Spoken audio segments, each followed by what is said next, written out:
Amin jemaat sekalian. Silakan duduk. Selamat pagi sama hari Minggu semuanya. Puji syukur kita bertemu di sini.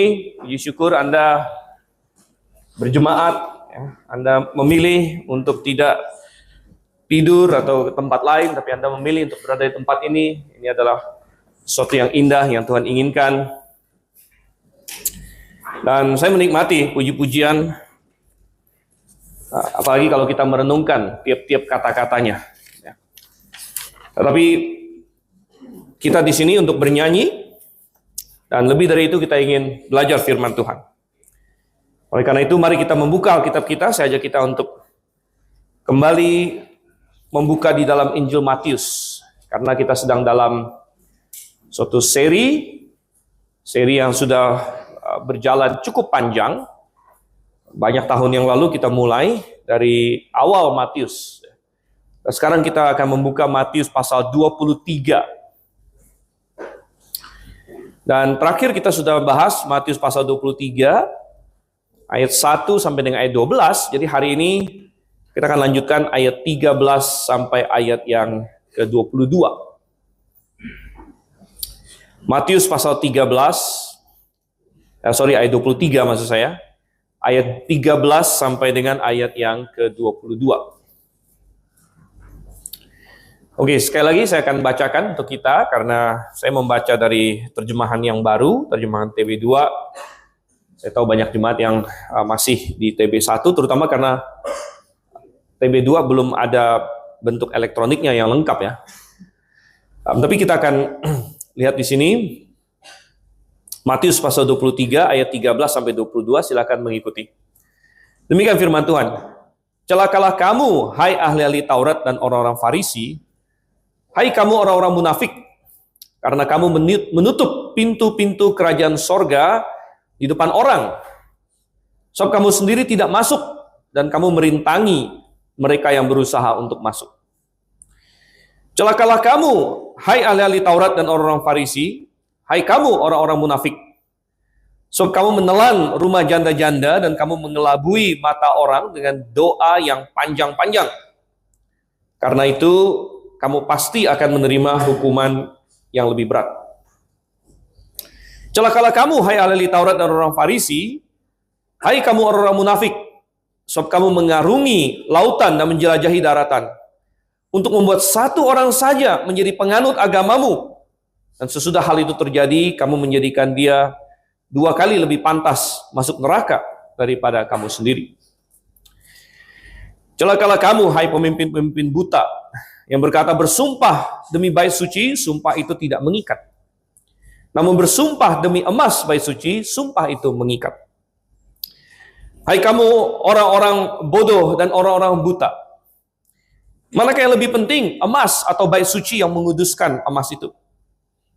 Kamu berkata, bersumpah demi mezbah, sumpah itu tidak mengikat. Namun bersumpah demi persembahan yang ada di atasnya, sumpah itu mengikat.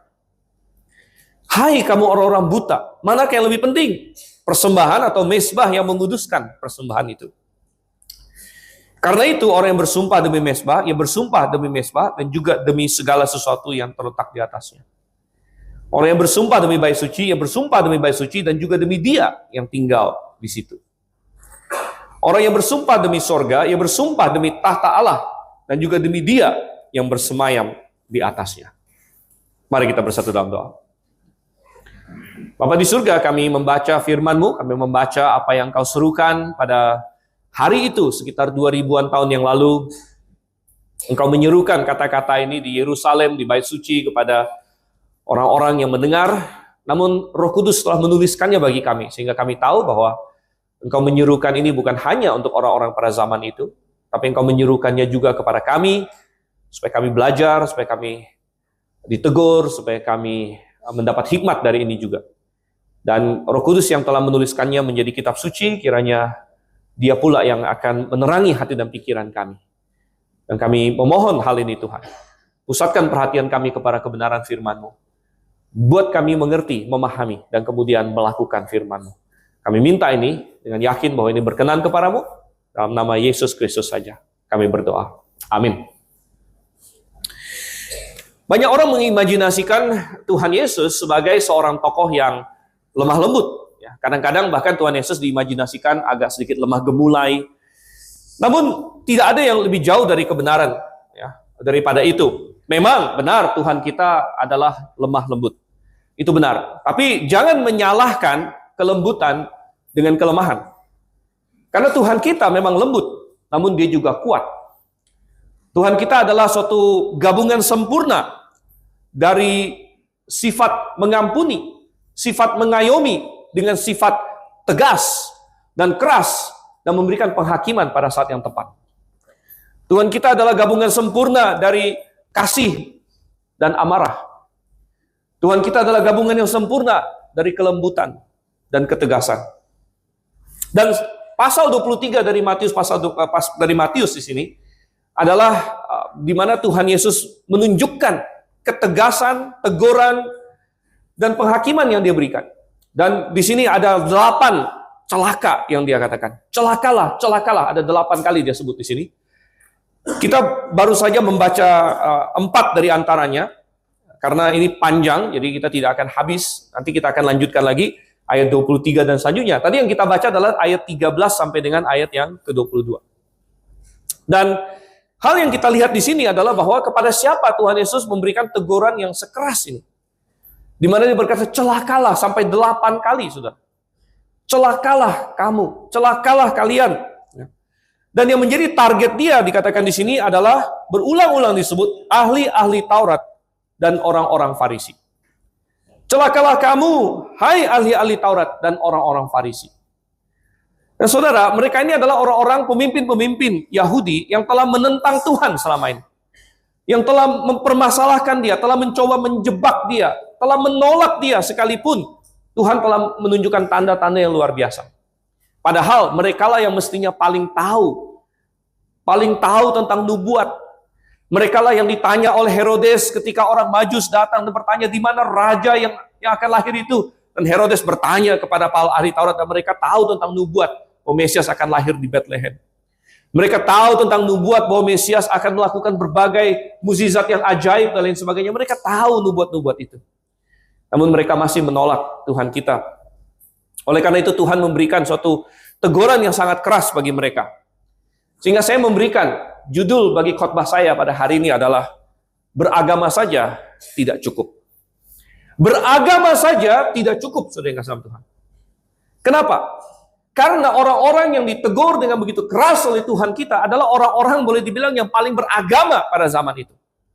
Mereka adalah orang-orang yang paling ngotot dengan ritual-ritual agama mereka.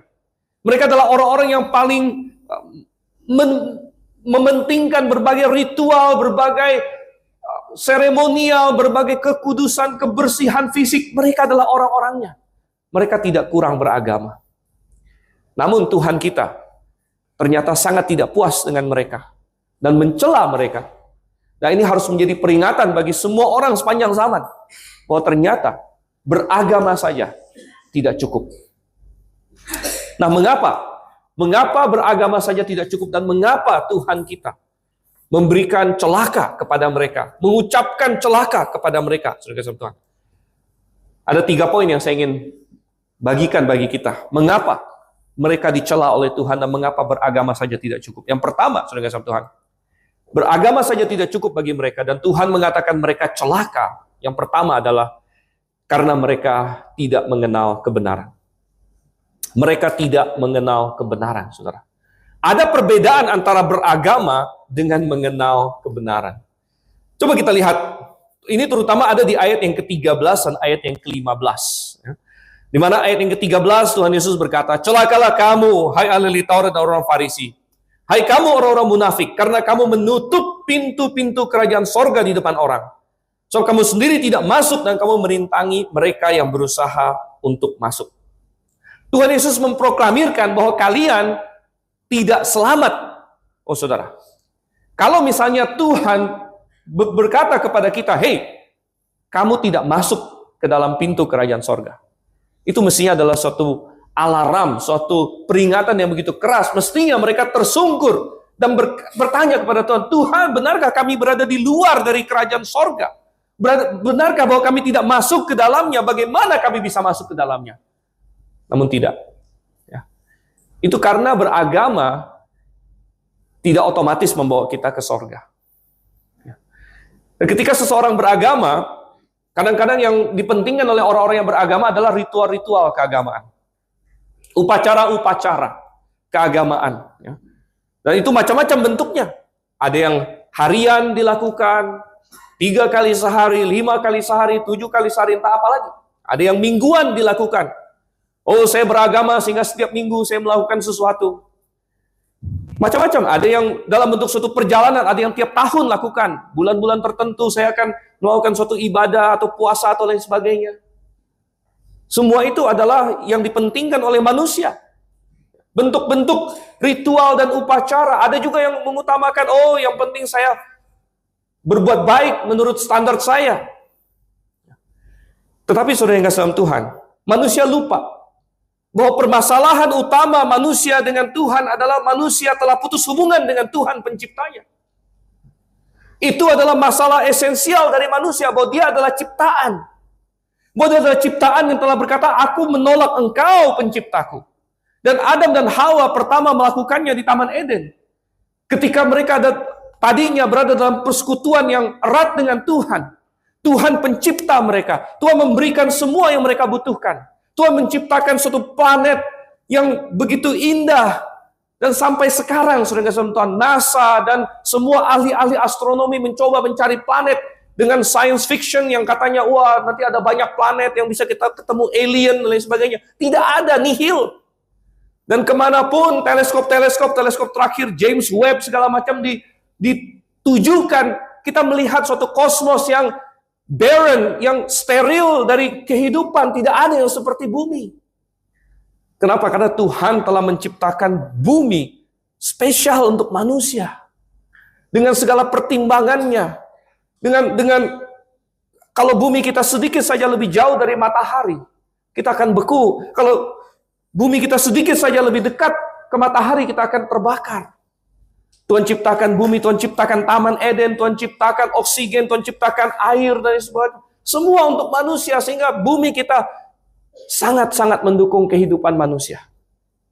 Dan Tuhan ciptakan Taman Eden, Tuhan berikan semua yang indah kepada Adam dan Hawa. Dan Tuhan memperkenalkan diri kepada Adam dan Hawa, aku adalah penciptamu. Bahkan ketika Adam memerlukan seorang pendamping, Tuhan memberikan kepada dia seorang pendamping.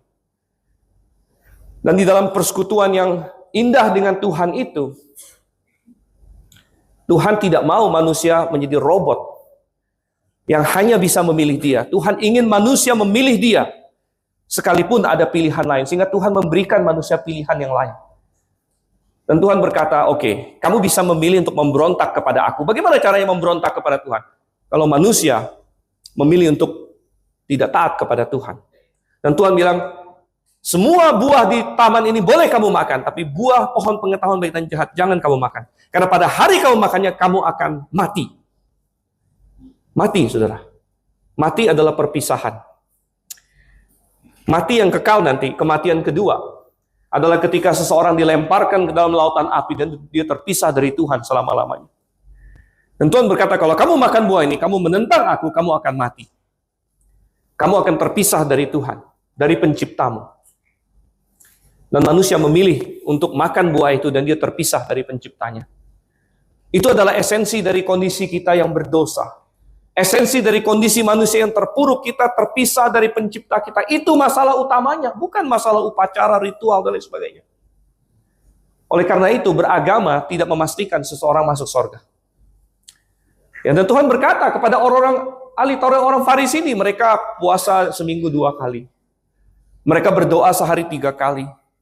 Mereka melakukan ini dan itu, tapi Tuhan bilang, kalian berada di luar pintu kerajaan surga. Karena mereka gagal untuk memahami bahwa yang Tuhan pentingkan adalah pulihnya hubungan pencipta dengan ciptaan. Pulihnya hubungan kita dengan pencipta. Mereka harus mengenal Tuhan. Mereka mengenal agama, tapi mereka tidak sungguh-sungguh mengenal Tuhan mereka, pencipta mereka. Dan saudara, mengenal Tuhan berarti mengenal kebenaran. Karena Tuhan itu adalah kebenaran. Tuhan adalah realita di atas segala realita. Banyak orang hari ini meremehkan kebenaran. Berapa waktu lalu saya ada ketemu satu orang. Dia ada bikin suatu komentar. Dia bilang, saya tidak mau terlalu banyak urusan inilah Tuhan segala macam. Dia bilang, saya mau melakukan moralitas saja. Saya mau melakukan moralitas saja. Yang penting saya berbuat baik dan lain sebagainya. Saya tidak mau bicara soal Tuhan dan lain sebagainya. Tapi saudara kasih Tuhan, apakah itu benar? Moralitas saja? Oh tidak. Kenapa? Karena moralitas tergantung kepada kebenaran. Anda tidak bisa tahu moralitas tanpa Anda tahu kebenaran. Misalnya, apakah benar? Apakah benar bahwa manusia kalau mati itu reinkarnasi? Ini contoh. Apakah benar kalau manusia kalau mati, kalau dia berbuat jahat, maka dia bisa lahir jadi binatang? Kalau dia berbuat baik, maka dia jadi manusia yang lebih tinggi. Apakah itu benar atau tidak? Itu masalah kebenaran, saudara. Dan kebenaran itu menentukan moralitas. Ada orang yang percaya reinkarnasi. Sehingga bagi mereka tidak mau makan daging. Mengapa? Bisa jadi itu leluhur dia, katanya. Dan kalau itu benar, kalau reinkarnasi itu benar, moralitas itu masuk akal. Jadi kalau misalnya reinkarnasi itu benar, ya maka kita jangan makan daging. Karena bisa jadi itu entah siapa kita. Bisa jadi itu leluhur kita atau lain sebagainya. Jangan makan daging kalau gitu. Tetapi apakah kita boleh makan daging atau tidak makan daging? Penentuannya di mana? Penentuannya ada pada kebenaran. Apakah reinkarnasi itu benar atau salah? Jadi banyak orang berkata, saya nggak peduli kebenaran. Saya hanya mau moralitas saja. Moralitas ditentukan oleh kebenaran. Apakah benar atau tidak? Apakah ada Allah atau tidak ada Allah? Itu kan masalah kebenaran. Kalau ada Allah, maka saya harus menyembah Dia. Saya harus mengejar Dia. Saya harus kenal Dia. Saya harus tunduk kepada Dia. Itu moralitas yang benar, kalau memang ada Allah. Kalau tidak ada Allah, maka itu hal yang bodoh. Oh, saudara yang kasih dalam Tuhan. Kebenaran. Allah adalah sumber kebenaran. Allah adalah kebenaran itu sendiri. Bahkan Allah itu lebih real dari semua yang kita lihat. Mungkin kita berkata, saya hanya mau yang bisa saya lihat saja. Yang real saja di depan mata. Allah itu terlalu abstrak. Allah terlalu abstrak, saudara kasih Tuhan. Tapi Allah sebenarnya lebih real dari barang yang bisa kita pegang bahkan. Bahkan dari diri kita sendiri. Anda tahu, para filsuf dulu sempat bingung.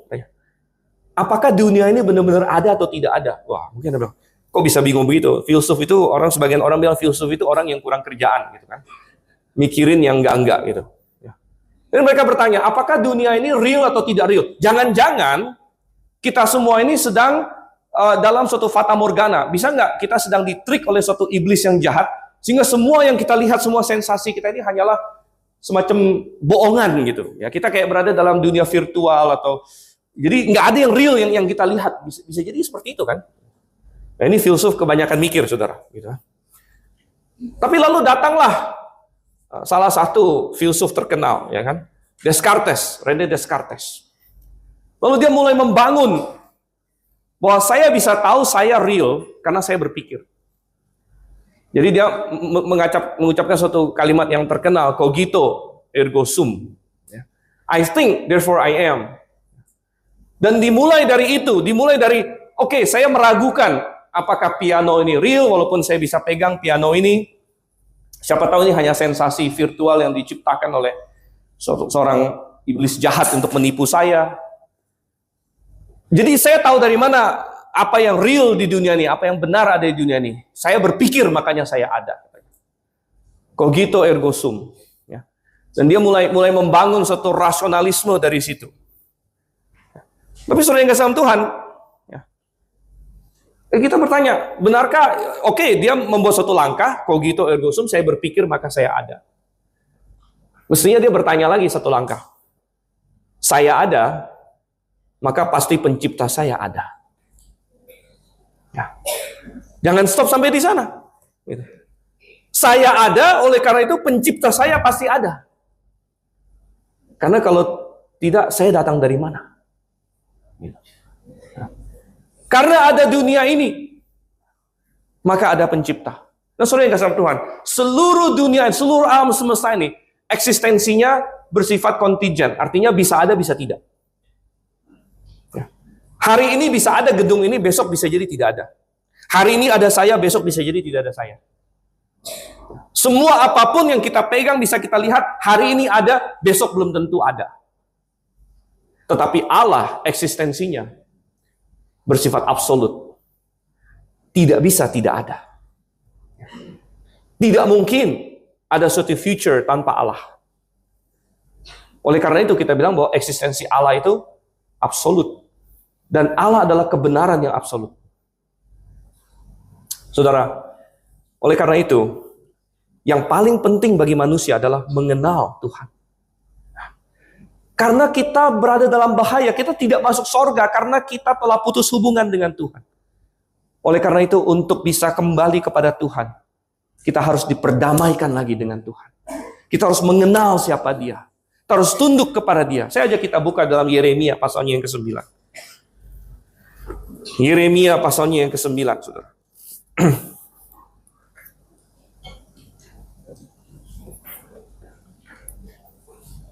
Yeremia pasal 9 ayat yang ke-23 dan ayat yang ke-24.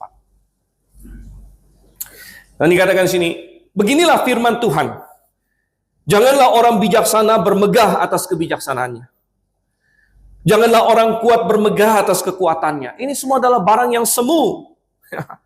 Janganlah orang kaya bermegah atas kekayaannya. Kekayaan lebih semu lagi. Namun siapa yang mau bermegah, baiklah ia bermegah atas hal ini, bahwa ia memahami dan mengenal aku, kata Tuhan. Inilah yang paling indah dalam hidup ini. Bahwa seseorang mengenal Tuhan. Seseorang telah berdamai dengan Tuhan. Seseorang telah pulih hubungannya dengan pencipta alam semesta ini. Bahwa aku mengenal Engkau, Tuhan. Oh, saudara. Dan dia harus mengenal Tuhan yang benar. Itu adalah kebenaran. Karena Tuhan yang sejati adalah kebenaran itu sendiri. Dan oleh sebab itu, orang-orang Farisi ini, ahli Taurat ini, mereka rajin beragama. Namun apa yang terjadi ketika Tuhan sendiri turun menjadi manusia? Tuhan sendiri datang, saudara. Mereka tidak mengenal Dia. Mereka tidak menerimanya. Sehingga apa yang dikatakan Yohanes benar, bahwa Dia datang kepada milik kepunyaannya, tapi milik kepunyaannya tidak menerima Dia. Saudara, mereka datang ke bait suci, mereka berdoa kepada Jehovah, mereka mempersembahkan korban kepada Jehovah, mereka melakukan banyak untuk Jehovah mereka. Tapi ketika Jehovah mereka datang, dan mendatangi mereka, mereka berkata, kami menolak Engkau. Dan ketika Yehovah mereka memberikan tanda-tanda dan mukjizat, mereka berkata, dengan kuasa Beelzebub Dia melakukannya. Oh, saudara, mereka tidak mengenal Tuhan. Karena mereka memang hanya beragama saja, tapi mereka telah menolak kebenaran. Mereka tidak mengenal kebenaran. Hari ini, banyak orang berpikir kebenaran itu subjektif. Bahkan ada istilah my truth, katanya. My truth, oh ini ada kebenaran saya, kebenaran kamu. Dan kebenaran saya dan kebenaran kamu bisa berbeda. Tidak ada istilah kebenaran saya dan kebenaran kamu. Yang ada adalah kebenaran. Dan kebenaran itu objektif. Pernah suatu ketika saya baca Presiden Abraham Lincoln berdebat dengan seseorang. Dan Lincoln adalah seorang yang mengasihi Tuhan. Seorang yang sangat jujur. Dan dia berdebat dengan seorang. Ya, orang itu tidak mau mengakui poinnya Lincoln, sekalipun Lincoln sudah menang berdebat. Ya. Dan orang itu hanya berkata, enggak, pokoknya kamu punya pendapat kamu, saya punya pendapat saya. Gitu. Walaupun dia sudah kalah. Akhirnya Lincoln bilang, oh begitu ya. Kalau gitu saya tanya kamu. Sapi itu punya berapa kaki? Katanya. Oh gampang, orang bilang, 4 lah. Ya. Sapi punya 4 kaki. Kalau kita anggap ekor sapi itu kaki juga, sekarang punya berapa kaki dia? Ya 5, orang itu bilang. salah, disitulah kamu salah. Tidak peduli kita anggap ekornya kaki, tapi dia bukan kaki. Kan saya bilang, kalau kita anggap, anggapan kita itu nggak penting. Yang penting itu, dia punya berapa kaki itu sesuatu yang objektif. Kamu mendekati kebenaran secara subjektif, seolah-olah kalau kamu rasa itu benar, jadi benar. Sebenarnya, kebenaran itu objektif. Dan standar kebenaran itu adalah Tuhan. Loh, kita dapat Tuhan dari mana? Bagaimana kita tahu Tuhan? Dari firman-Nya. Firman Tuhan. Tuhan Yesus pernah berdoa di Yohanes pasal 17. Kuduskanlah mereka dalam kebenaran. Firman-Mu adalah kebenaran. Terus saudara kasih Tuhan. Oleh karena itu sangat penting. Tuhan sudah datang ke dalam dunia. Dia menjadi manusia untuk memulihkan hubungan manusia dengan Tuhan sendiri. Dia datang dalam pribadi Yesus Kristus. Dan kemudian manusia harus membuat pilihan. Apakah dia mau mengakui Tuhan yang sudah datang ini atau tidak. Kita bilang, mengenal Tuhan. Anda tidak bisa mengenal Tuhan tanpa mengenal Yesus Kristus. Karena Yesus Kristus adalah Tuhan yang telah datang. Dan kalau Anda menolak Yesus Kristus, maka Anda menolak Tuhan, pencipta langit dan bumi. Dan Anda tidak akan masuk ke dalam kerajaan sorga, seberapapun Anda beragama. Oh saudara, kebenaran. Coba kita lihat lagi di dalam Hosea pasal 4. Hosea pasal 4. Kita lihat ayatnya yang ke-6. Tuhan melalui Nabi Hosea berkata, umatku binasa karena tidak mengenal Allah. Umatku binasa karena tidak mengenal Allah. Sebenarnya tidak ada kata Allah dalam bahasa aslinya. Sebenarnya dalam bahasa aslinya dikatakan, my people perish for lack of knowledge. Umatku binasa karena tidak memiliki pengertian, pemahaman, pengenalan yang benar. Memang akan Allah dan akan kebenarannya. Dan saudara yang kasih Tuhan, oleh karena itu penting bagi kita untuk mengenal yang benar. Dan penting bagi kita untuk melacak yang benar. Dan melalui firman Tuhan, kita tahu kebenaran. Yesus berkata, akulah jalan dan kebenaran dan hidup. Tidak ada seorang pun sampai kepada Bapa kalau tidak melalui aku. Oleh karena itu kita harus memastikan, apakah saya sudah mengenal Tuhan? Apakah saya sudah menerima bahwa Dia datang ke dalam dunia ini untuk menebus dosa saya sepenuhnya. Saya yang adalah orang berdosa yang harus binasa. Dan Dia datang untuk menebus saya. Untuk mati di atas kayu salib menggantikan saya. Kemudian Dia bangkit kembali dari antara orang mati. Beberapa waktu ini saya ada banyak bicara dengan orang non-Kristen. Di Medan saya ketemu beberapa orang non-Kristen. Dan ngomong sana, ngomong sini. Filosofi inilah, filosofi itulah. Dan akhirnya saya berkata begini, sebenarnya ini masalah kebenaran aja. Poinnya ini aja saya bilang. Benarkah ada orang, manusia namanya Yesus Kristus pernah datang ke dalam dunia ini? Kemudian Yesus Kristus ini mengklaim Dia Tuhan. Jadi inti kekristenan itu aja. Ya, karena saya bicara dengan orang non-Kristen. Yesus ini Tuhan atau bukan? Ini aja. Dan kita bisa tahu Yesus ini Tuhan atau bukan dari satu fakta saja. Dia bangkit dari antara orang mati atau tidak. Kalau Yesus tidak bangkit dari antara orang mati, Dia bukan Tuhan, kekristenan gugur, ini semua palsu. Tapi kalau Yesus bangkit dari antara orang mati, maka Dia adalah Tuhan. Dan kekristenan benar. Dan Alkitab benar. Dan semua mengikuti. Oh saudara yang kasih Tuhan. Benar yang dikatakan Paulus dalam 1 Korintus pasal 15. Kalau Kristus tidak bangkit, maka kita adalah yang paling malang dari antara semua orang yang malang. Tapi kalau Yesus Kristus bangkit, maka Dia adalah Tuhan. Dan ini masalah kebenaran, ini bukan masalah feeling, oh feeling saya gitu. Enggak ada hubungan dengan itu. Ini masalah benar atau tidak benar, terjadi atau tidak terjadi. Dan sebenarnya kebangkitan Kristus adalah peristiwa dunia lampau yang paling bisa diverifikasi dibandingkan semua yang lain.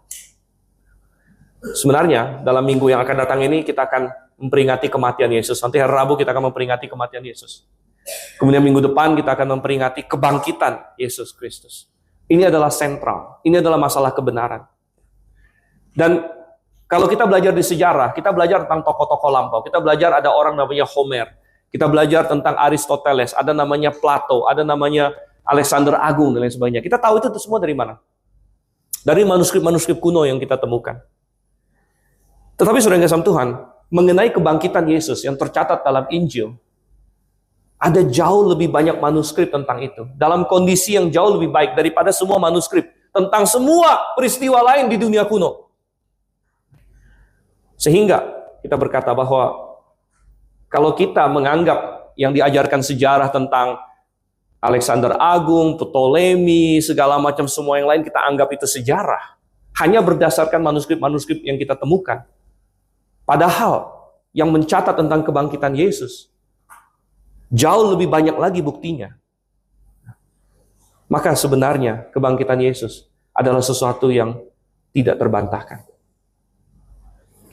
Saudara yang kasih Tuhan, kita kembali lagi dalam Matius pasal 23. Kita perlu bertanya, apakah saya hanya beragama saja? Ataukah saya mengenal Tuhan? Dan ketika kita mulai mengenal Tuhan, maka kita jangan stop. Tuhan tidak ingin kita hanya mengenal Dia, oh sampai di situ saja. Oke, saya kenal Yesus Kristus sebagai Tuhan. Saya tahu Dia juru selamat. Stop sampai sana, tidak. Karena Tuhan telah menyingkapkan begitu banyak tentang dirinya di dalam firman-Nya. Oleh karena itu kita perlu mengenal Dia makin dalam dan makin dalam lagi. Karena ada banyak penyimpangan, ada banyak orang bilang Tuhan begini, Tuhan begitu. Yang salah. Tuhan tidak ingin kita kacau memahami Dia. Kacau memahami program Dia. Apa yang Dia ingin kita lakukan pada saat ini. Bagaimana kita harus berkumpul, bagaimana kita harus bergereja, dan lain sebagainya. Tuhan singkapkan itu adalah bagian dari mengenal Dia. Apa yang Tuhan suka, apa yang Tuhan tidak suka. Itu adalah bagian dari mengenal Tuhan. Dan kita harus mengasihi kebenaran. Kalau tidak, kita dalam bahaya untuk dikacaukan. Tapi coba kita lihat lagi di sini. Kita lihat ayat yang ke-15, saudara. Kita balik ke Matius pasal 23 ayat yang ke-15. Dikatakan, celakalah kamu, hai ahli Taurat dan orang Farisi. Hai kamu orang munafik, sebab kamu mengarungi lautan dan menjelajahi daratan untuk membuat satu orang saja menjadi penganut agamamu. Dan sesudah hal itu terjadi, kamu menjadikan dia 2 kali lebih pantas masuk neraka daripada kamu sendiri. Saudara, bukan saja kalau seseorang tidak mengenal kebenaran, dia bisa membinasakan dirinya sendiri. Dia bahkan bisa membinasakan orang lain. Tadi Tuhan Yesus bilang, kalian sudah tidak mau masuk pintu kerajaan sorga, terus kalian halang-halangi orang. Dengan berdiri di depan pintu tapi nggak masuk, orang lain nggak bisa masuk. Ini suatu gambaran tentunya, suatu metafora. Ada orang mau masuk, dia berdiri di pintu. Masuk nggak ya? Masuk nggak ya? Sementara orang lain di belakang, ayo masuk dong. Enggak, saya di sini aja terus. Jadi orang lain tidak bisa masuk. Dan ketika kita tidak mengenal kebenaran, tidak mengetahui kebenaran, kita bukan saja membahayakan diri kita sendiri, kita membahayakan orang lain. Kita bisa membinasakan orang lain. Banyak orang aktif dalam agamanya, aktif dalam kepercayaannya dan lain sebagainya, tapi ketika itu tidak sesuai kebenaran, maka apa yang kita lakukan? Seperti orang Yahudi yang Yesus bilang, kamu giat menjadikan orang pengikutmu. Kamu tarik orang masuk ke dalam agamamu, ke dalam gerejamu, dan lain sebagainya. Tapi kalau kamu tidak mengenal kebenaran, kalau agamamu, kalau gerejamu bukan didasarkan pada kebenaran, bukankah kamu menambah orang yang binasa kalau begitu? Oh saudara, oleh karena itu, sebelum kita aktif, boleh nggak aktif untuk Tuhan? Oh sangat boleh, bukan hanya boleh. Itu hal yang penting. Sebelum kita giat, kita pastikan diri kita berada di dalam kebenaran. Dan setelah kita berada dalam kebenaran, baru kita giat untuk Tuhan. Saya disayangkan. Coba kita buka di dalam Roma pasal 10. Bahwa Paulus menuliskan hal seperti ini. Roma pasal 10 ayat 1 sampai dengan ayat yang ketiga. Saudara-saudara, kerinduan hatiku dan doaku kepada Allah ialah supaya mereka diselamatkan. Dia berbicara kembali mengenai orang-orang Farisi, orang-orang Yahudi yang dia kenal. So aku dapat memberi kesaksian tentang mereka bahwa mereka sungguh-sungguh giat untuk Allah, tetapi tanpa pengertian. Sebab oleh karena mereka tidak mengenal kebenaran Allah dan berusaha untuk mendirikan kebenaran mereka sendiri, mereka tidak takluk kepada kebenaran Allah. Ayat ini bisa berlaku untuk begitu banyak orang. Dunia ini tidak kekurangan orang yang beragama. Indonesia tidak kekurangan orang yang beragama. Bahkan banyak yang ada istilah mabuk agama, saudara. Ya, istilah itu benar gitu, mabuk agama. Jadi tidak kekurangan orang yang demikian. Namun mereka benar-benar giat untuk Allah tanpa pengertian yang benar. Dan mereka tidak tunduk kepada kebenaran Allah. Oleh karena itu, kita harus berhati-hati. Kita harus mengutamakan, kita harus mencari Tuhan apa yang benar. Dan sekali lagi, apa standar kebenaran? Standar kebenaran adalah firman Tuhan. Oleh karena itu, umat yang mengenal Tuhan pasti adalah umat yang mengasihi firman Tuhan. Kalau Anda pernah bertanya, apakah saya sudah diselamatkan atau tidak? Keselamatan adalah melalui percaya kepada Yesus, bertobat dan percaya pada Yesus. Tapi ada ciri khasnya, saudara. Ada ciri khasnya.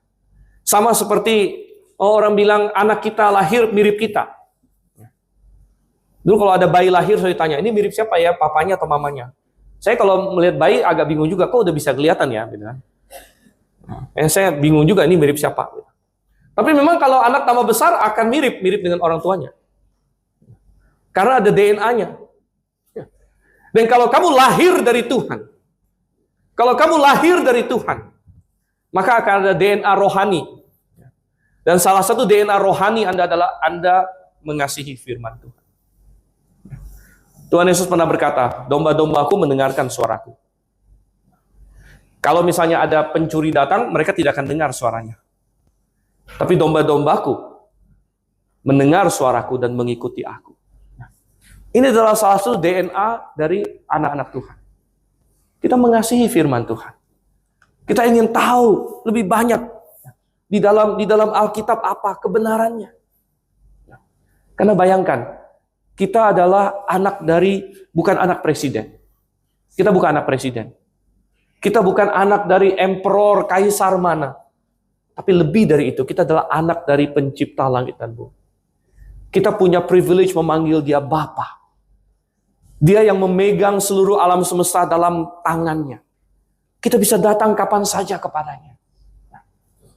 Dan dia telah berfirman kepada kita. Dia telah menyatakan surat kasih-Nya kepada kita. Memberitahu kita dia seperti apa. Masa kita tidak mau membukanya? Masa kita tidak ada kerinduan untuk membacanya? Untuk belajarnya? Oh, tidak mungkin. Barangkali Anda belum anaknya. Kalau Anda tidak ada kerinduan akan firman Tuhan sama sekali. Oh, saudara. Kebenaran. Ya. Coba kita lihat sekarang di dalam ayat yang ke-14. Ini adalah kesalahan mereka yang kedua. Kesalahan mereka yang pertama adalah mereka tidak mengenal kebenaran. Mereka tidak mengenal Tuhan.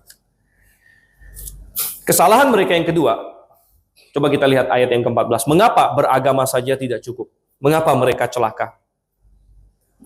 Celakalah kamu, hai ahli Taurat, dan orang-orang Farisi. Hai kamu orang-orang munafik.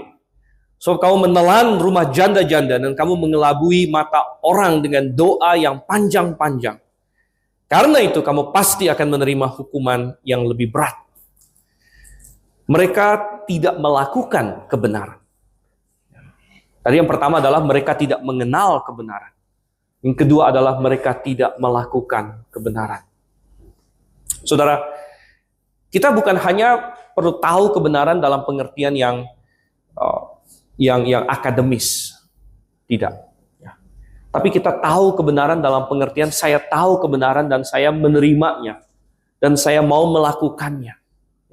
Itu tahu kebenaran yang sejati. Tahu untuk melakukan. Bukan tahu dan kalau tahu kebenaran untuk tidak melakukan, iblis juga tahu. Iblis lebih tahu lagi ada satu Allah. Sebelum manusia sadar siapa Yesus, roh-roh jahat semua sudah tahu. Sehingga ketika Yesus datang, semua roh jahat berseru, Apa urusanmu dengan kami, hai yang kudus dari Allah, dan lain sebagainya. Iblis lebih tahu lagi. Tapi iblis tidak tahu kebenaran dalam pengertian dia mau melakukannya, dia mau menerima kebenaran itu, tidak. Ya.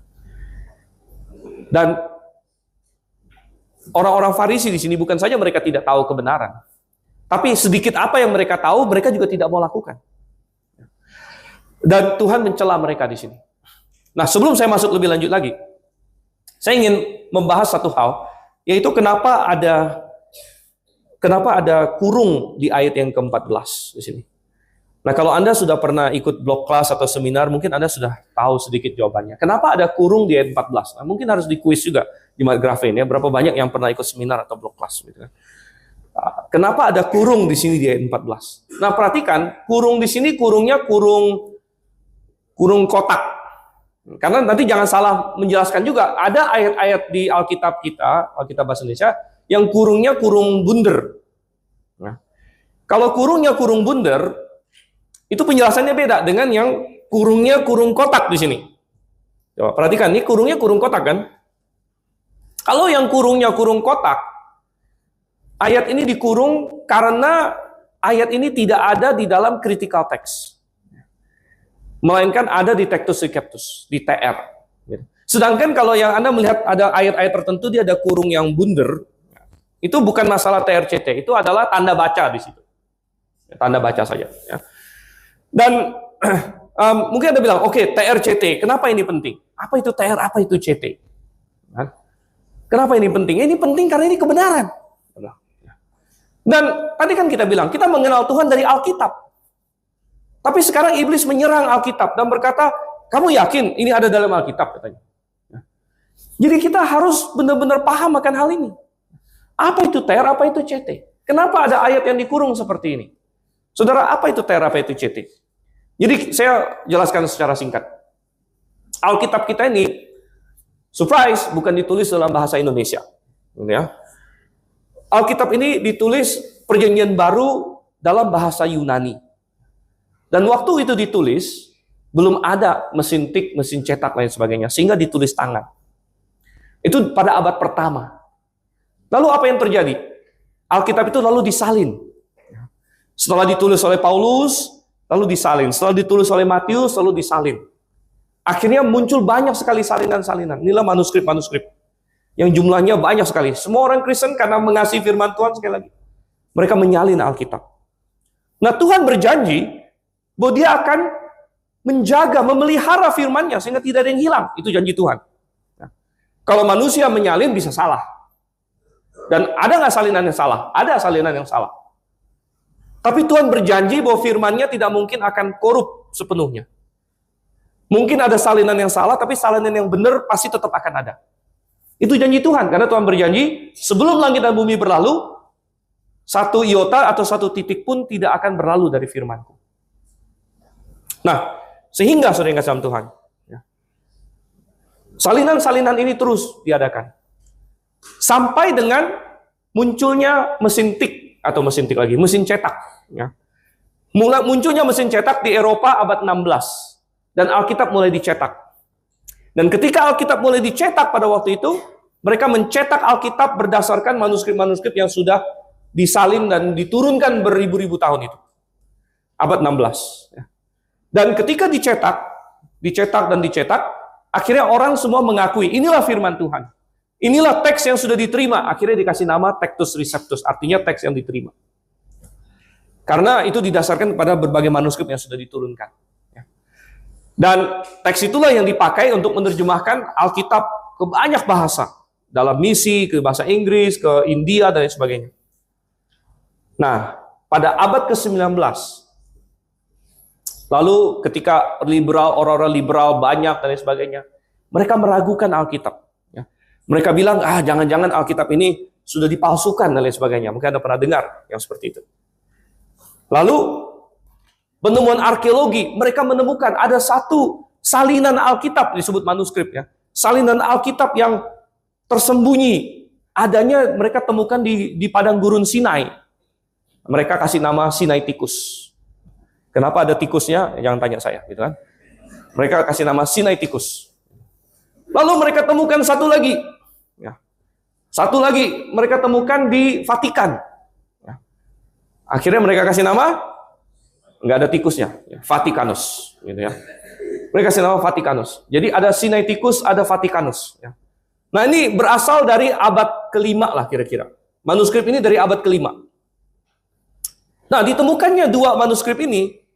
Lalu orang-orang yang skeptis, yang liberal, yang nggak percaya Alkitab ini berkata, wah, dua manuskrip ini agak beda. Ya. Agak beda dengan Alkitab yang selama ini kita pegang. Bedanya sekitar 7%. Bedanya sekitar 7%. Ya.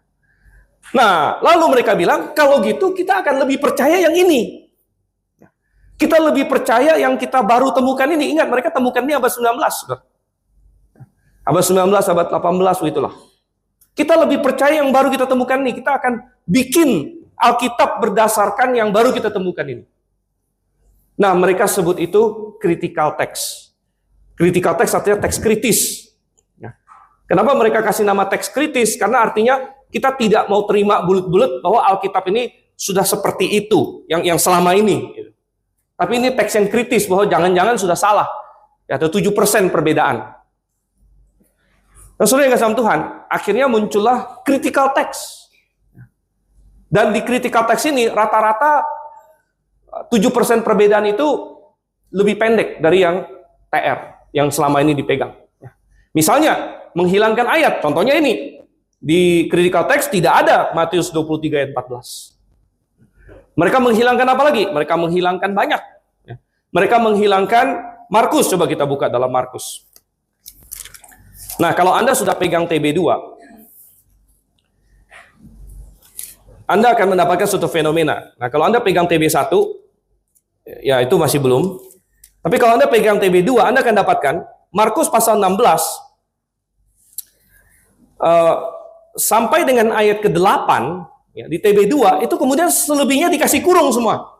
Ya. Selebihnya dikasih kurung. Dari ayat 9 sampai dengan ayat yang ke-20 dikasih kurung. Karena ini tidak ada di dalam critical text. Tidak ada dalam Sinaiticus tadi. Dan tikus-tikus lainnya. Gitu ya. Tidak ada di mereka. Jadi CT, dalam Injil Markus, CT itu berakhir sampai dengan ayat 8. Sampai ayat 8a bahkan. Ya, 8b yang dengan singkatnya itu juga nggak ada. Jadi menurut critical text, ya, menurut teks-teks yang jagoannya para liberal ini, Injil Markus diakhiri dengan kata-kata, lalu mereka keluar dan lari meninggalkan kubur itu, sebab kegentaran dan kedahsyatan menguasai mereka. Mereka tidak mengatakan apa-apa kepada siapapun juga karena takut. Udah, Injilnya stop sampai sana. Loh, Yesus bangkitnya di mana? Gitu. Enggak ada, karena menurut mereka ayat 9 sampai 20 tidak ada dalam critical text. Bahkan kalau Anda, makanya saya bilang kalau Anda punya TB2 itu dikurung oleh dia. Di TB1 belum dikurung. Tidak ada di situ dalam critical text. Kira-kira menurut Anda ketika Tuhan menuliskan Injil Markus, Tuhan akan stop sampai Yesus bangkit belum diceritakan, cuman wanita-wanita ketemu dengan malaikat, lalu ketakutan, dan nggak ngomong kepada siapa-siapa. Udah, sampai situ. Itulah Injil Markus. Di mana kebangkitannya? Apakah itu Injil Markus? Itu kita bilang mustahil. Mustahil Injil Markus berakhir di ayat 8. Ini adalah kerjaan orang-orang, cuman orang liberal, orang yang nggak percaya Tuhan lah yang akan bilang bahwa Injil Markus berakhir di ayat 8. Ini adalah hal yang mustahil. Padahal di dalam TR ada. Bahkan lebih dari 95% manuskrip ada. Bahkan yang tidak ada, manuskrip yang tidak ada ayat 9 sampai ayat 20 itu hanya bisa dihitung jari. Dari sekian ribu manuskrip yang ada mengandung itu. Tapi orang liberal bilang, saya lebih percaya yang tikus ini. Gitu kan? Sinaiticus dan Vaticanus dan beberapa yang lain. Saya lebih percaya mereka. Tapi kita bilang tidak. Ya, tidak. Dan bilang, oh, Pak Stephen, kenapa saya perlu tahu ini? Saya kan bukan mahasiswa teologi. Oh iya, karena kita bicara mengenai Alkitab. Ya. Dan Alkitab ini fondasi kita. Dan kalau Anda bilang, oh saya percaya Alkitab, Alkitab yang mana? Kenapa ayat ini begini? Apakah ayat ini benar ada dalam firman Tuhan atau tidak? Anda harus bisa memberikan jawaban. Coba kita balik lagi ke dalam Matius pasal 23, saudara. Matius pasal 23. Jadi ayat 14, kalau berdasarkan orang liberal, itu nggak ada sebenarnya. Tapi bagi kita ini ada. Ini adalah bagian dari firman Tuhan. Ya. Dan firman Tuhan, Tuhan Yesus mencela di sini orang-orang yang tidak melakukan kebenaran. Mereka munafik. Ini adalah salah satu bagian dari celaan Tuhan dari ayat 1 sampai 12. Orang-orang Farisi ini mereka munafik. Mereka hanya ingin tampil hebat. Tapi di balik layar mereka melakukan dosa. Mereka tidak berbuat seperti yang mereka ajarkan. Salah satunya adalah mereka menelan rumah janda-janda, katanya. Menelan rumah janda-janda. Jadi mereka tidak melakukan kasih, mereka malah melihat ya seorang janda dalam posisi yang sulit, ya. Lalu mereka malah sengaja menyerang dia, menggoyah dia, ya, menekan dia dan lain sebagainya untuk mendapatkan rumahnya. Ya, dan sambil di depan umum mereka berdoa panjang-panjang. Oh, saudara yang kasih Tuhan. Kalau kita mengenal Tuhan, maka itu akan muncul dalam tindakan kita. Tadi saya katakan bahwa kebenaran lebih penting dari moralitas. Tapi kebenaran pasti akan menghasilkan moralitas. Kebenaran pasti akan menghasilkan moralitas. Kalau kita hanya moralitas tanpa kebenaran, maka kita akan moralitas yang salah. Tapi kalau kita punya kebenaran, Tuhan Yesus pernah berkata, dan dalam Injil Yohanes, Tuhan berkata, dalam 1 Yohanes Tuhan berkata, bagaimana kamu bisa berkata, aku mengasihi Tuhan yang tidak kamu lihat, padahal kamu tidak mengasihi saudara kamu. Itu mustahil. Kalau Tuhan yang tidak dilihat saja kamu bilang, aku mengasihi Tuhan, maka kamu pasti akan mengasihi saudaramu yang kamu lihat. Mari kita lanjut lagi, saudara. Kita lanjut lagi, kita masuk dalam Matius pasal yang ke-23. Ayatnya yang ke-16 sampai 22. Walaupun agak panjang, tapi bagian ini poinnya sama. Tadi yang pertama adalah bahwa mereka tidak mengenal kebenaran. Yang kedua adalah bahwa mereka tidak melakukan kebenaran. Dan yang ketiga adalah bahwa mereka mempermainkan kebenaran.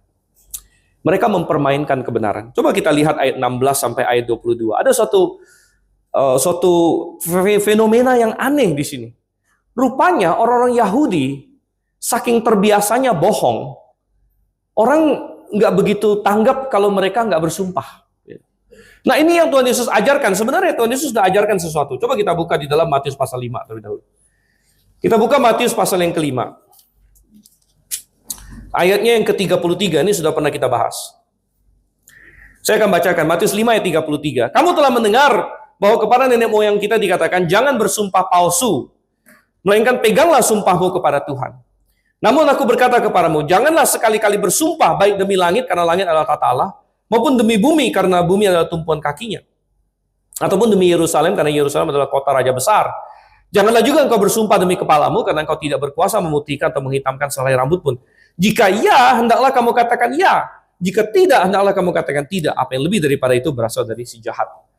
Saudara, Tuhan ingin supaya kita tidak perlu bersumpah. Setiap kali kita ngomong sesuatu, orang langsung tahu, saya bisa pegang perkataan orang ini. Jika ya, katakan ya. Jika tidak, katakan tidak. Ya. Tetapi kalau orang yang sudah saking seringnya bohong, lalu dia pengen meyakinkan orang, kali ini saya tidak bohong, ini bahaya, saudara. Ya. Jadi kalau Anda sudah terbiasa bohong, ya, jadi semua orang tahu Anda pembohong, lalu suatu ketika Anda ingin orang percaya yang saya katakan benar, maka Anda terpaksa, kali ini saya sumpah, gitu ya. Kali ini saya sumpah, sumpah demi apa? Gitu. Nah, lalu Anda mulai mencari, demi apa? Dan itu pun parah sekali, rupanya orang Yahudi sudah saking biasanya berbohong, sebagian mereka minimal, sehingga mereka perlu bersumpah. Tapi bersumpah pun mereka cari loophole rupanya. Ya. Mereka mencari jalan keluarnya. Sehingga mereka bilang, saya bersumpah demi bait suci. Bla bla bla bla bla. Belakangan dia langgar sumpahnya. Orang marah. Kamu kan sudah sumpah kemarin. Dia bilang apa? Loh, kamu nggak perhatikan. Saya sumpahkan demi bait suci doang. Saya nggak sebut emasnya. Jadi karena saya nggak sebut emasnya, sumpah itu nggak berlaku. Kenapa? Karena yang paling penting di bait suci itu emasnya, katanya. Jadi kamu harus hati-hati, makanya kamu dengerin baik-baik sumpah saya, gitu kan? Kalau saya bilang sumpah lalu saya sebut emasnya, nah itu berarti saya serius. Nah, kalau saya sumpahnya nggak demi emasnya, berarti saya belum serius. Sudah nggak sama Tuhan? Kalau dengan caranya seperti ini, Tuhan kita marah sekali. Kalian ini mempermainkan kebenaran. Mempermainkan kebenaran. Sumpah demi mezbah itu tidak berlaku, tapi sumpah demi persembahan di atas mezbah baru berlaku.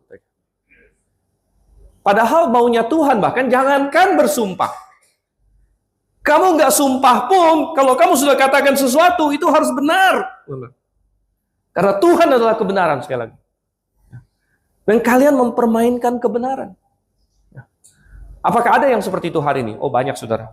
Mempermainkan kebenaran. Kalau kita bicara mengenai sumpah, atau berkata benar, atau berjanji, saya nggak tahu dari mana ada orang punya konsep, ya. Katanya cross my finger. Anda pernah dengar itu? Orang Barat, ya. Atau nggak tahu udah masuk Indonesia belum. Katanya kalau kamu berjanji atau ngomong sesuatu, tapi jari kamu diginiin, ya, itu berarti nggak apa-apa, itu bisa bohong, gitu ya. Jadi ada orang yang dia begini, tangan di belakang gitu kan. Oh iya, iya. Tapi jarinya begini, itu nggak apa-apa, itu sah katanya. Jadi kalau Anda berbohong sambil jari Anda di cross gitu, itu nggak apa-apa. Itu sama persis dengan yang dikatakan oleh orang-orang Yahudi ini.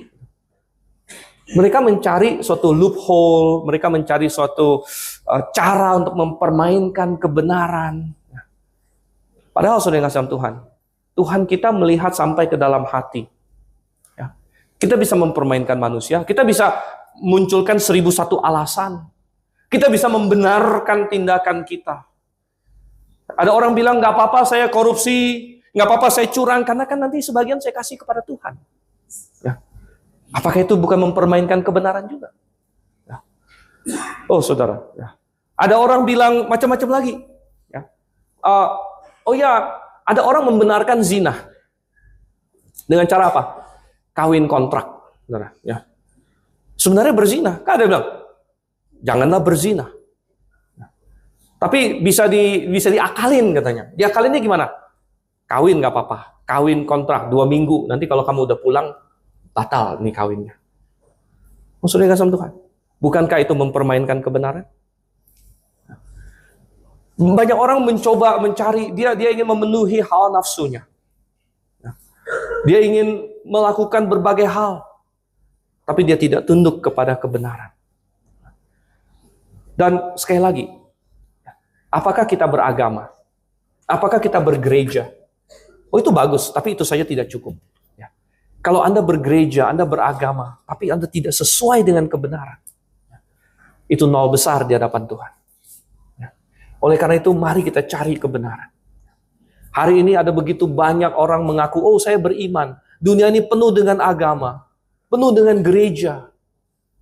Tetapi apakah sesuai dengan kebenaran atau tidak? Oleh karena itu kita sangat mementingkan kebenaran. Di sini kita ingin, ayo bertanya, ayo kejar kebenaran. Kita ada sekolah minggu dewasa, Anda bebas bertanya. Kita bikin seminar, kita bikin blog kelas. Ya. Kita bikin berbagai hal supaya orang kenal kebenaran. Dan kebenaran yang didasarkan kepada firman Tuhan.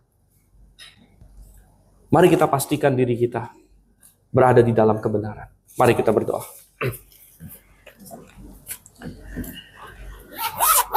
Bapa di surga, Tuhan, kami mengucap syukur bahwa Engkau adalah kebenaran. Dan Engkau adalah yang absolut. Dan ucapan syukur yang tak habis-habisnya adalah karena kami mengenal Engkau. Kami sudah Engkau selamatkan bagi kami yang sudah bertobat dan percaya kepada-Mu. Tuhan, jikalau ada di tempat ini yang masih belum memiliki pengenalan pribadi akan Engkau, belum diselamatkan secara pribadi, entah dia sudah beragama berapa lama, entah dia sudah bergereja berapa lama, Tuhan, tetap ketuk hatinya Tuhan. Kiranya firman-Mu hari ini menjadi peringatan baginya, bahwa tidak cukup untuk beragama saja. Tidak cukup bahwa di KTP kita ada agamanya, bahkan Kristen sekalipun, atau apapun itu. Tidak cukup itu. Melainkan benar-benar benar-benar mengenal Engkau, benar-benar sudah ditebus, sudah lahir baru, untuk kemudian makin maju, makin bertumbuh di dalam Engkau, makin mengenal seluk-beluk kebenaran-Mu. Dan jikalau kami ada yang sudah diselamatkan, dan Engkau bawa ke tempat ini, biarlah kami bisa bertumbuh. Kami makin mengenal Engkau, makin mendalam di dalam pemahaman kami. Dan hindarkan kami Tuhan dari kemunafikan. Hindarkan kami dari mempermainkan firman-Mu.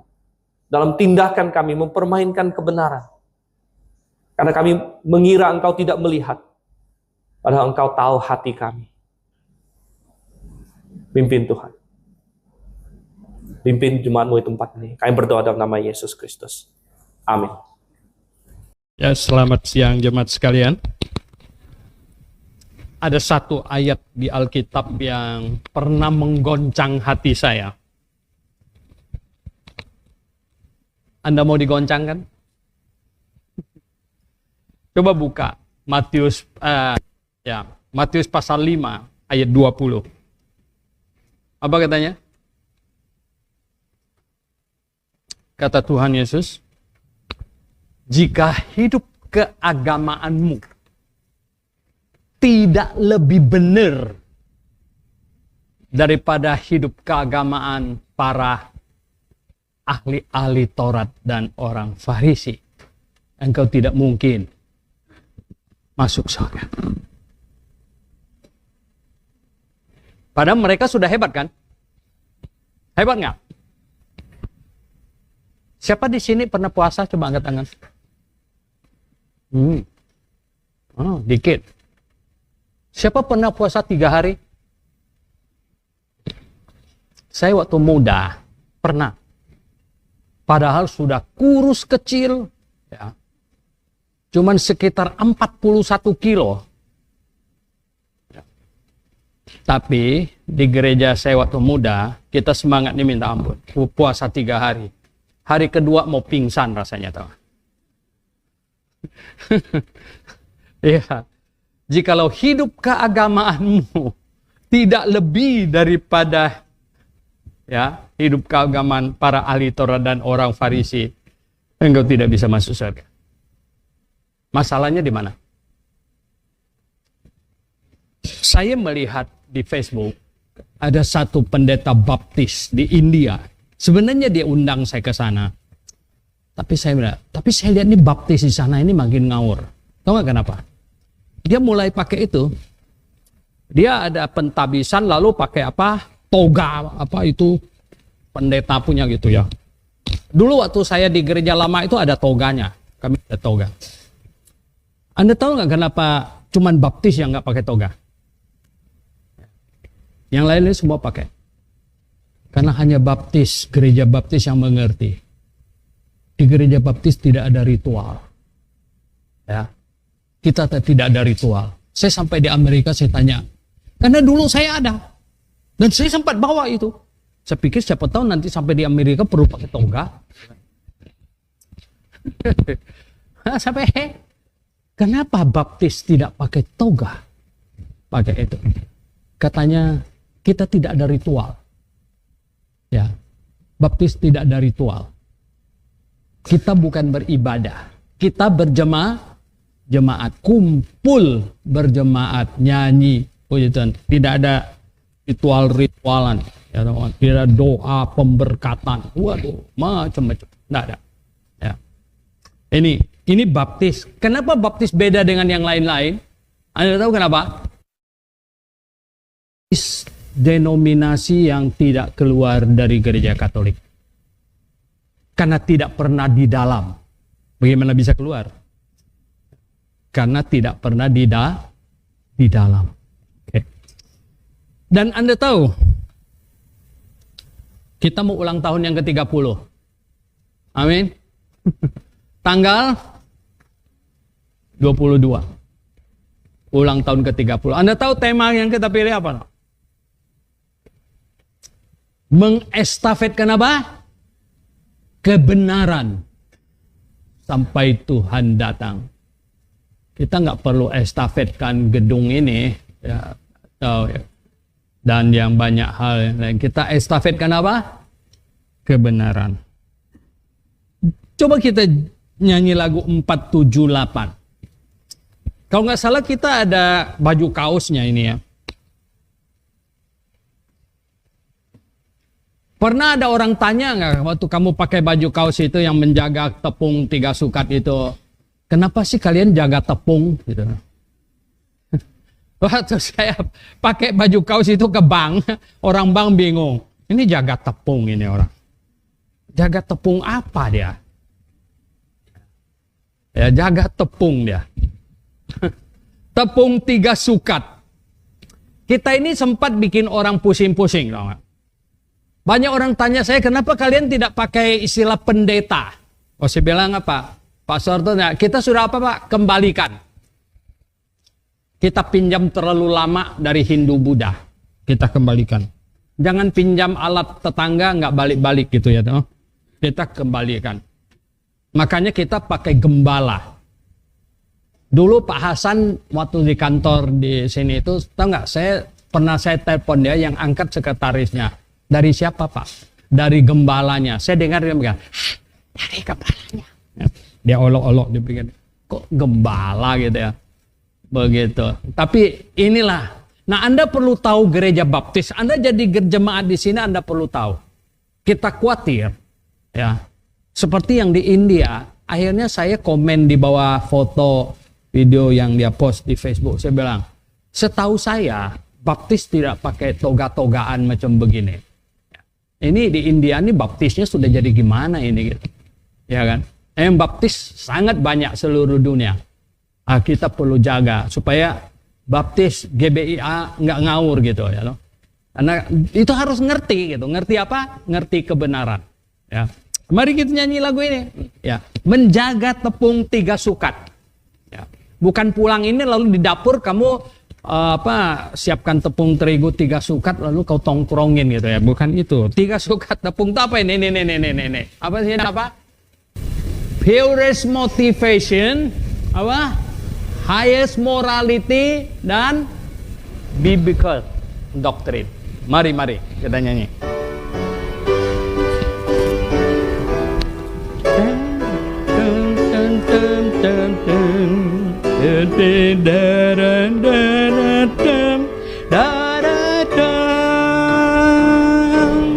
Prajurit dunia menjaga negara agar tak diganggu oleh musuh.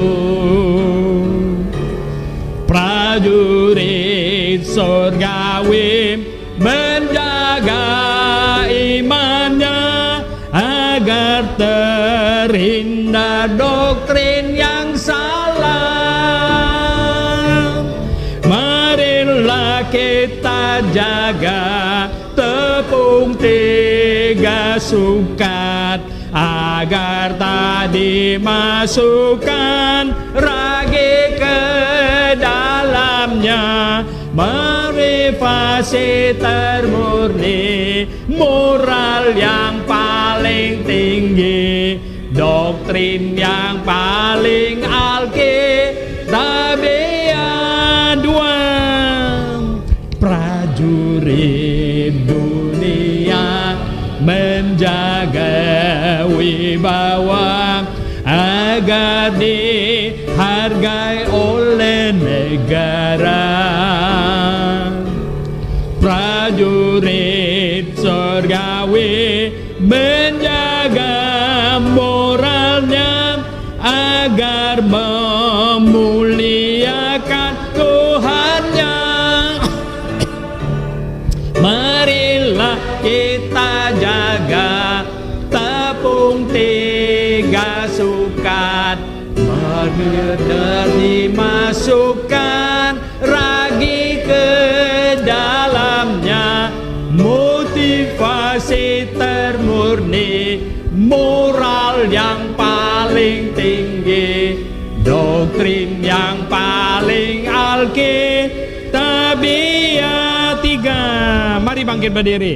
Prajurit dunia menjaga rakyatnya agar tak ditawan oleh musuh. Prajurit surgawi menjaga jemaat agar tak dirampas oleh iblis. Marilah kita jaga tepung tiga sukat, mari rasukan bagi ke dalamnya motivasi termurni, moral yang paling tinggi, doktrin yang paling alkitab.